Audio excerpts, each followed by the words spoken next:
नमस्कार, मी तुषार शेटे. महाराष्ट्र टाइम्स ऑनलाईनच्या या विशेष चर्चेमध्ये आपलं स्वागत आहे. गेल्या काही दिवसांपासून भारत आणि पाकिस्तानमध्ये तणाव वाढलेला आहे. त्यातच पाकिस्तानच्या कुरापती थांबलेला नाहीयेत आणि बुधवारी देशातल्या महत्त्वाच्या शहरांमध्ये मॉकड्रिल होते आहे. त्यामुळे युद्धाचे दाटून आलेले ढग आणखी गडद होत आहेत का? खरंच युद्ध होईल का? किंवा या तणावातनं मार्ग नेमका कसा काढला जाऊ शकतो, यावर आपल्याशी आज चर्चा करण्यासाठी संरक्षण विषयाचे अभ्यासक आणि महाराष्ट्र टाइम्सचे निवासी संपादक समीर कर्वे आलेले आहेत. समीर सर, आपण जसं बघितलं की मुळातच जो तणाव दिसतो आहे त्या तणावाच्या पार्श्वभूमीवर सगळ्यांना वाटतंय, म्हणजे काही लोक ॲग्रेसिव्ह आहेत की युद्ध व्हावं, पाकिस्तानला धडा शिकवावा. पण खरंच युद्ध होईल असं वाटतं का? किंवा या तणावातनं कसा मार्ग काढता येऊ शकतो? खरं आहे, आत्ता हा सर्वांच्याच मनात प्रश्न आहे, युद्ध होईल का? पण असं ते काही सांगून होत नसतात ह्या गोष्टी आणि अशा सांगितल्याही जात नाहीत. पण आपल्याला म्हणजे आपले फ्लेक्सिंग द मसल्स आपण जे म्हणतो की आपल्याकडे शक्ती किती आहे हे सतत शत्रूला दाखवत राहायला लागतं. आणि आपल्याकडे जर का त्यांनी वाईट नजरेने बघायचं नसेल तर आपलं सामर्थ्य आपल्या सतत त्याचं दर्शन घडवायला लागतं. तर आत्ताची जी आहे ती नीजर्क आपण जे म्हटलं की ही घटना अत्यंत म्हणजे निषेधार्ह अशा प्रकारची, आपण ज्याला भ्याड हल्ला म्हणतो अशा प्रकारचा निशस्त्र व्यक्तींवरती पर्यटकांना लक्ष्य करून पाकिस्ताननी आणि दहशतवाद्यांनी ते केलेलं आहे. आत्तापर्यंत याच्यापूर्वी कधी ते झालं नव्हतं. अशा प्रकारचं पर्यटकांना लक्ष्य पहिल्यांदा करण्यात आलेले आणि ही म्हणजे हिंमत पाकिस्ताननी का केली त्याच्यामागची काही कारणं आहेत की पाकिस्तानमध्ये अंतर्गत ज्या प्रकारचं आत्ता त्या वेगळ्या म्हणजे राजकीय परिस्थिती अनेकदा त्यांच्याकडे अस्थिर असतेच आणि त्यामुळे त्यांना भारतद्वेष हा त्यांचा महत्त्वाचा हे असतं की त्याच्यावरतीच त्या म्हणजे आहारच असतो त्यांचा, असं म्हणायला हरकत नाही की त्याच्यावरतीच त्यांचं पालनपोषण होत असतं त्यांच्यातल्या सत्तेचं. पण त्याचबरोबर खैबर पख्तूनख्वा किंवा ह्या सर्व प्रांतांमध्ये जे म्हणजे POK लगत जे काही आत्तापर्यंत अशांतता तिकडे माजलेली आहे, तर ते पण एक कारण आहे. मागे याच्या पूर्वी जाफर एक्सप्रेस याच्यावरती जो म्हणजे त्याचं अपहरण करून त्याच्यावरती जो मोठ्या प्रकारचा हल्ला झाला, तर त्या असा प्रकारचा हल्ला पहिल्यांदाच तिथे झाला फुटीरतावाद्यांनी तिकडे केलेला. तर ह्या सगळ्याची सल पाकिस्तानच्या मनात आणि त्याच्यानंतरच बघितलं तर पॉलिटिकल सिच्युएशन तिथे आपल्या काश्मीरमध्ये पॉलिटिकल सिस्टीम निर्माण झाली, इलेक्शन्स झाली, त्याच्यानंतर म्हणजे पर्यटक तिथे मोठ्या प्रमाणात येऊ घातलेले. तर हे डोळ्यात चालत असल्यामुळे हे लक्ष ठेवून केलं. आता ह्याच्यानंतरची आत्ताची पायरी युद्ध होणार का? तर अशा प्रकारचं ऑल आऊट वॉर हे भारतासारख्या देशाला हे खूप त्याची किंमत मोजायला लागते, कारण आपण अनेक गोष्टींवरती लॉ अबायडिंग अशा प्रकारचं आपलं सगळं असतं आणि आपली इकॉनॉमी काही झाली तरी हरकत नाही, पण आपण युद्धखोरीच करू अशा प्रकारची भारताची कधी भूमिका नसते. जास्तीत जास्त आपण आत्तापर्यंत म्हणजे जो बालाकोटनंतर जो रिस्पॉन्स दिला तो पण अचंबित करणारा होता, कारण आपण तेव्हा हवाई याच्यात ऑफेन्सिव्ह मोठ्या प्रमाणात घेतलं आणि कडवं प्रत्युत्तर दिलं होतं. पण आपण कारगिलमध्ये पण जेव्हा बघितलं त्यावेळेला आपण LOC क्रॉस न करणं आणि ते नाही करायची शक्यतो, ह्या प्रकारचं आपण आता मला हेच विचार होतो सर की ज्या पद्धतीनं आता पाकिस्तानच्या कुरापती अद्याप सुरू आहेत, पाकिस्ताननी म्हणजे एकतर पहिल्यांदा दहशतवाद्यांनी पर्यटकांना टार्गेट केलं, त्याच्यानंतर भारताने खूप मोठी स्टेप उचलली की सिंधू करार स्थगित केला, आपण पाणी थांबवलेलं आहे त्यांचं. त्याच्यानंतर यांना कुठेतरी धडा बसेल, वचक बसेल असं वाटत असताना त्यांच्याकडनं पुन्हा एकदा रोजच्या रोज शस्त्रसंधींचं उल्लंघन सुरू आहे. पाकिस्तानच्या या कुरापती भारताला मुद्दामून चेतवण्यासाठी सुरू आहेत का, की जेणेकरून भारताकडनं पहिला अटॅक व्हावा आणि मग भारताला बदनाम करण्यासाठी, आंतरराष्ट्रीय पातळीवरती बदनाम करण्यासाठी त्यांच्या या काही स्ट्रॅटेजीज आहेत?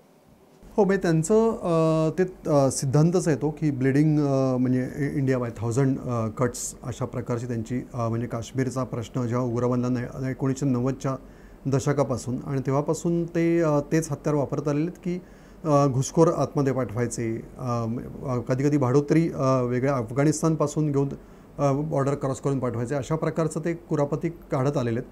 त्यामुळे ही कुरापत हे म्हणजे एक कुठलंही आत्ता आपण प्रत्युत्तर दिलं किंवा म्हणजे अगदी आपण युद्ध होणार का मगाशी जो प्रश्न विचारला की त्यांनी ह्या सगळं काय प्रश्न लगेच मिटणारे असं काय आत्तापर्यंत झालेलं नाही.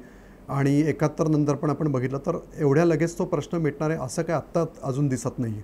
त्यामुळे त्यांच्या कारवाया ज्या छुप्या कारवाया अशा प्रकारच्या आहेत त्या सुरूच राहतील क्रॉस बॉर्डरवरती आत्तापर्यंत त्यांचं. आणि आपण इथे बसून आपल्या असं म्हटलं तरी एक बॉर्डरवरती सलग एक कुठलं फेन्सिंग घातलं वगैरे असं सरसकट शक्य नसतं. बऱ्याच प्रमाणात भारताने आता ते करत आणलेलं असलं तरी बऱ्याचशा बॉर्डर्स अशा असतात की त्या फक्त एखाद्या नाल्याने विभागलेल्या असतात, एखाद्या डोंगराने, एखाद्या दरीने विभागलेल्या असतात. तर तिथून मिस्टेकन आयडेंटिटी हा एक मोठी शत्रू ओळखायचा कसा ही एक प्रश्न असतो, कारण दिसायला ते सारखे असतात. त्यामुळे अशी आव्हानं भरपूर असतात. समुद्रावर जरी म्हटलं तरी पण तेच प्रश्न आहे सगळा. बांगलादेश आणि पश्चिम बंगालला हाच प्रश्न आहे. आणि आपण आपली नेव्ही जरी आता मोठ्या प्रमाणात आपण कॅपिटल शिप्स आणि मोठी आपली तयारी असली तरी तिथे पण हाच प्रश्न आहे की छोट्या छोट्या नौकांमधनं आतमध्ये पाठवायचं आपल्या समुद्रात किंवा मच्छीमारी नौकांचा सहारा घ्यायचा, त्यांना त्या म्हणजे अबॅन्डन केलेल्या नौका वापरायच्या.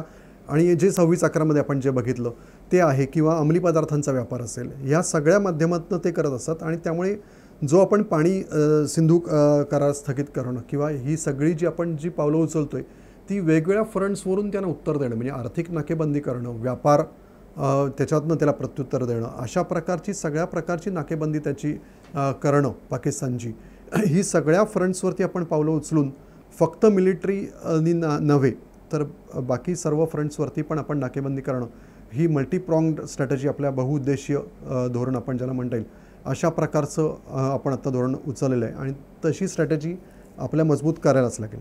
सर, पण आपण जसं विचार करतोय की आता तुम्ही म्हणतात की त्यांचं आर्थिक फ्रंटवरती आपल्याला नुकसान करायला घेतलेलं आहे, आपण त्यांच्यासाठी हवाई हद्द बंद केलेली आहे, ज्याचा पाकिस्तानला फार मोठा फटका बसतो. मात्र एकीकडे पाकिस्तान पुरस्कृत दहशतवाद आणि दुसरीकडे पाकिस्तान एक राष्ट्र आणि त्यांचा आपल्याशी असलेला वाद या आणि पाकिस्तानमधली अंतर्गत स्थिती, याचा फटका त्यांना बसतोच आहे. मात्र म्हणतात ना, कुत्र्या ते शेपूट ते वाकडं, पण ते अद्याप ते सुधारताना दिसत नाही. बरं, जर आता म्हणजे याच्यापूर्वी जेव्हा आपण संबंध चांगले निर्माण करण्याचा प्रयत्न केला तेव्हा ते आपण शेजारी राष्ट्र म्हणून ते पण प्रयत्न करून बघितले, पण त्यांनी काही साध्य झालेलं नाही. याच्यातलं एक आणखीन एक धोक्याकडे आपल्या सगळ्यांचं लक्ष वेधायला पाहिजे, ते म्हणजे आपण दरवेळेला म्हणतो की टू फ्रंट वॉर.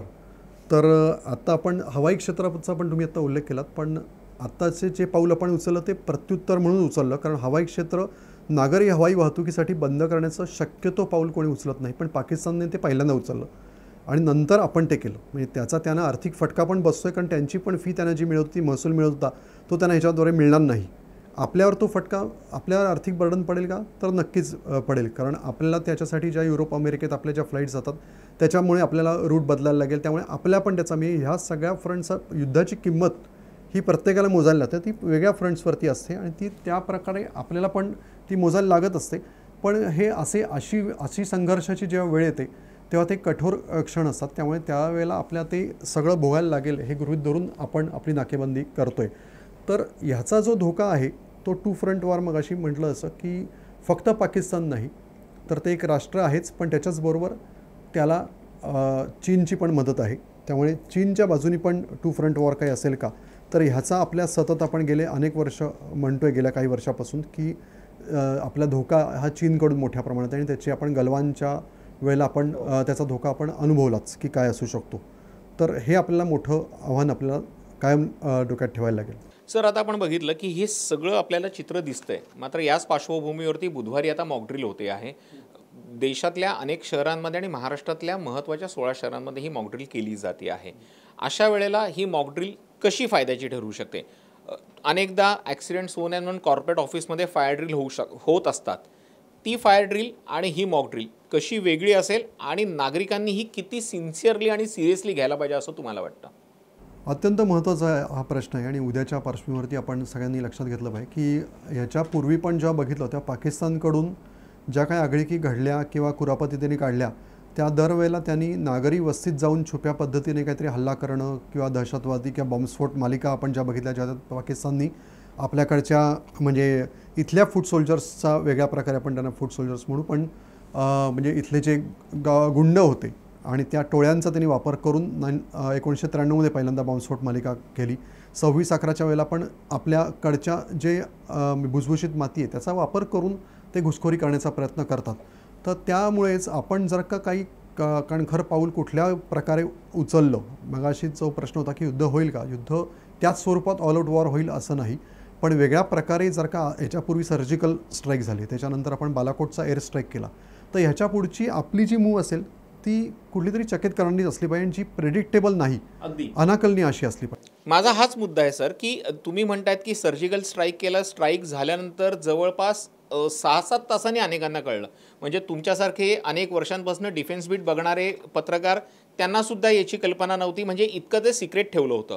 मात्र आता गेल्या काही दिवसांपासून ज्या चर्चा सुरू आहेत त्या तर पब्लिक चर्चा सुरू आहेत. नाही, म्हणूनच ते कळलं नव्हतं. म्हणजे ह्याच्या बाबतीतल्या सिक्रेट्सच असली पाहिजे आणि ती ठेवली पाहिजे प्रत्येकाने. कारण आपले जे वेअरअबाउट्स आहेत, आपले कोऑर्डिनेट्स आहेत, ते कुठे उघड न करणं हे महत्त्वाचं आहे. त्यामुळे मॉकड्रिलच्या पार्श्वभूमीवरती तुम्ही जो प्रश्न विचारताय ते अत्यंत महत्त्वाचं आहे, की ह्याच्यातली गोपनीयता, जरी आज आपण आपले कुठेही मोबाईल हुडकून काढणं शक्य असलं काय असलं तरी जेव्हा अशा प्रकारची मॉकड्रिल्स होतील किंवा मॉकड्रिल सारखं कुठली सिच्युएशन असेल की ज्यावेळेला आपल्या काय रिस्पॉन्ड करायचं आहे. आता समजा आपण मुंबईत असू आणि जर का ठाण्यावरनं आणि आसपासच्या परिसरामधनं जर का तुम्हाला किंवा नाशिकवरनं आणखीन काही मुवमेंट्स कुठल्या लष्करी सामग्रीच्या दिसल्या तर त्या लगेच काय फोटो काढून चला चला वॉर आलं असं सांगण्याची त्यावेळेला काही आवश्यकता नाही. त्यातला टाईम लॅप्स हा खूप महत्त्वाचा आहे. ते त्यावेळेला कळल्याने आपण 26/11च्या वेळेला आपण बघितलं की जेव्हा कुलाब्या आणि ह्या परिसरामध्ये जी लष्कर आणि आपले NSG कारवाई करत होतं त्यावेळेला आपल्या कारवाया ह्या डायरेक्ट रिले होऊन त्याचा आपल्या तोटा होत होता. तर तसं होता नाही का. मग कारगिलच्या वेळेला पण आपण बघितलं.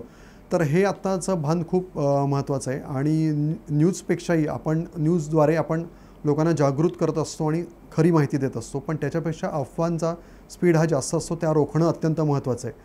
तर आपण कुठलाही जिंगोइझम म्हणजे आपण ऊर बडवून घेण्याच्या नादामध्ये आपण जर का काही चुकीची माहिती जर का लोकांपर्यंत पोहोचवली तर त्यांनी अधिक नुकसान होईल. त्यामुळे आपण मॉकड्रिल वगैरे करताना हे आपलं आपण स्वतःचं टेस्टिंग करणं हे अत्यंत महत्त्वाचं आहे. आपण बघतो बरेच वेळा की ज्या गस्तीसाठी आपण जी सामग्री घेतलेली असते ती कधीकधी काम करत नाही, त्याला इंधन मिळत नसतं. त्याच्यामुळे त्या गस्ती नौका कधीकधी किनाऱ्यावर असतात. पोलिसांची सुद्धा कधीकधी पिस्तूल असतात किंवा बंदुका असतात, त्याच्यामध्ये आपल्या अडचणी येतात की त्याच्यामध्ये आयत्या वेळेला ते चालले नाही. असे काही घटना ह्याच्यापूर्वी घडलेल्या आहेत. किंवा आपण गस्तीच्या वेळेला आपण बघितलं रेल्वे स्टेशन्स आहेत, विमानतळ आहेत, महत्त्वाच्या आस्थापना आहेत, तिथे कधीकधी म्हणजे ढिलाई असते सुरक्षेमध्ये. आपल्याला काही महत्त्वाचे दरवाजे असतात ते आपण त्याची नाकेबंदी केलेली नसते. आणि आपण CST परिसरात आपल्या बघितलंच की कसा जेव्हा आला तेव्हा त्याला मोकळं रान मिळालं ते करण्याचं. कारण आपण सुरक्षेच्या बाबतीत आपण जागरूक नसतो. त्यामुळे त्याचा सराव वारंवार होणं हे अत्यंत महत्त्वाचं आहे. आणि मॉकड्रिल हे लोकांनी आपण सिव्हिल डिफेन्स या बाबतीत इस्रायलच्या भेटीमध्ये मला ते जाणवलं की त्यांच्याकडे काही नागरी संरक्षण ग्रुप्स आहेत की जे गाझापट्टीच्या बाजूला त्यांनी आत्ता नंतर इस्रायल आणि गाझापट्टीचे हे वॉर सगळं वेगळं टर्न घेतलेलं आहे. पण आपण ह्याच्यापूर्वी जर का बघितलं तर त्यांनी आत्तापर्यंत असेच कायम क्रॉस बॉर्डर टेररिझम असेल हे गृहीत धरून काही असे हाईडआउट्स आणि हे केलेले आहेत की जिथे लहान मुलंसुद्धा पटकन आसरा घेऊ शकतात. आपल्याकडे तसं शक्य नाही, कारण आपली शहरांची वाढ आणि आपल्या प्रोग्रेसच्या वाटेवर होता. पण आपल्या उंच इमारती आहेत, बऱ्याच गोष्टी आहेत. पण त्यामुळे हा आपण नजरेआड मुद्दा जर का केला असेल तर तो आपल्या सतत डोक्यात आपल्या ठेवला पाहिजे. आणि आपले वेअरअबाउट्स किंवा आपली माहिती किंवा गोपनीय माहिती किंवा आपल्या लष्कराची किंवा त्या संबंधातली माहिती जी रिअल टाईममध्ये उघड होऊन जर का तोटा होणार असेल तर तो आपण टाळला पाहिजे. ते आपण भान सतत बाळगलं पाहिजे. अगदी खरं सर. जसं मी आता माझा पुढचा प्रश्न हाच होता की आत्ता जो तणाव आहे तो सीमेवरती तणाव आहे. तो तणाव दिल्लीतल्या बैठकांमध्ये अनेकदा जाणवून आलेला आहे. मात्र तो तणाव तुमच्या माझ्यापर्यंत अद्याप पोचलेला नाही आहे. आणि म्हणून आपण आज सगळे निश्चिंत आहोत किंवा सुशेगात आहोत असं म्हटलं तर चुकीचं ठरू नये. पण जर युद्धाचे ढग दाटून आलेले असतील तर अशा स्थितीमध्ये एक सजग नागरिक म्हणून तुम्हाला मला काय काळजी घ्यावीशी वाटते असं तुम्हाला वाटतं?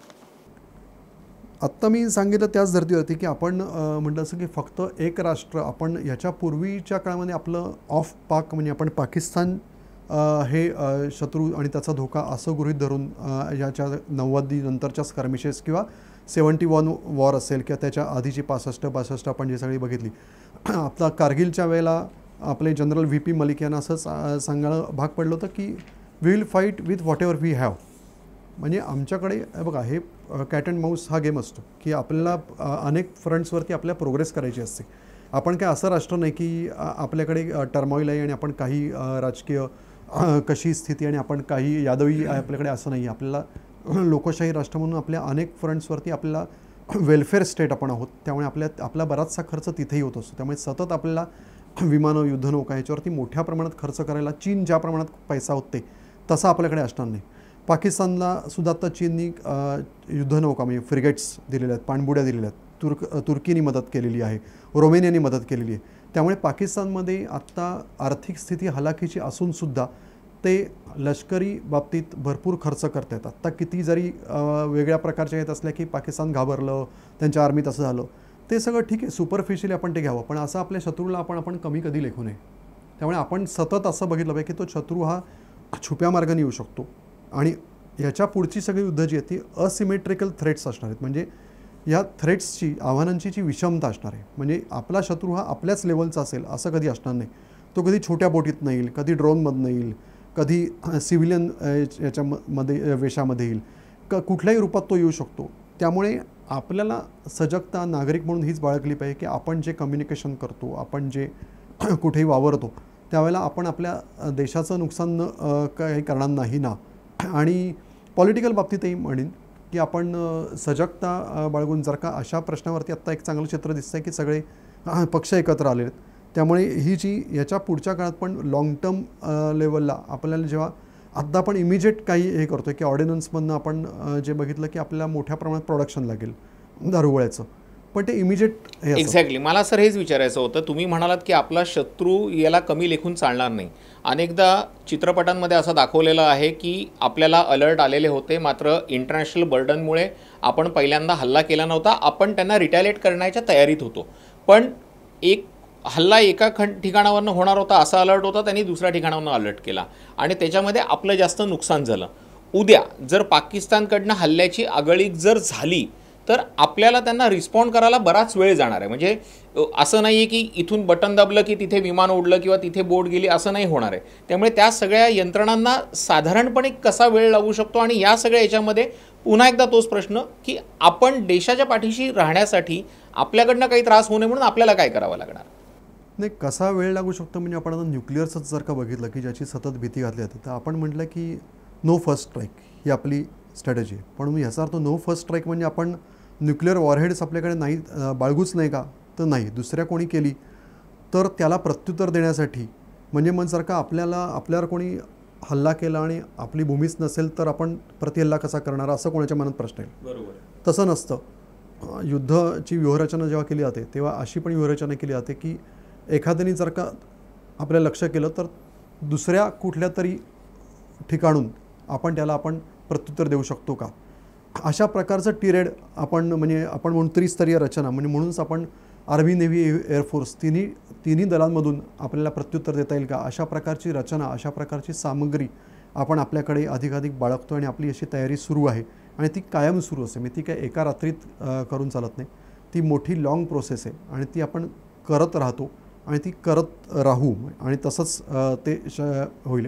आपण जेव्हा म्हणतो बराकसारखी क्षेपणास्त्र आहेत किंवा S-400 आपण जी घेतली की हवाई हल्ला झाला तर ती हवाई हल्ला झाल्यानंतर क्षेपणास्त्र आल्यानंतर त्याला हवेतल्या हवेतच ते गारद करण्यासारखं आहे. पण मगाशी तुम्ही जे म्हणतात की एका ठिकाणून आलं तर दुसऱ्या ठिकाणून होईल का, तर ह्या सगळ्या शक्यता गृहीत धरायला लागतात. 26 जानेवारी आणि 15 ऑगस्टला आपण जर का कडेकोट बंदोबस्त आणि अलर्ट केला तर ते 26 जानेवारीला काही होत नाही, 25ला होतो किंवा 27ला होतो हल्ला.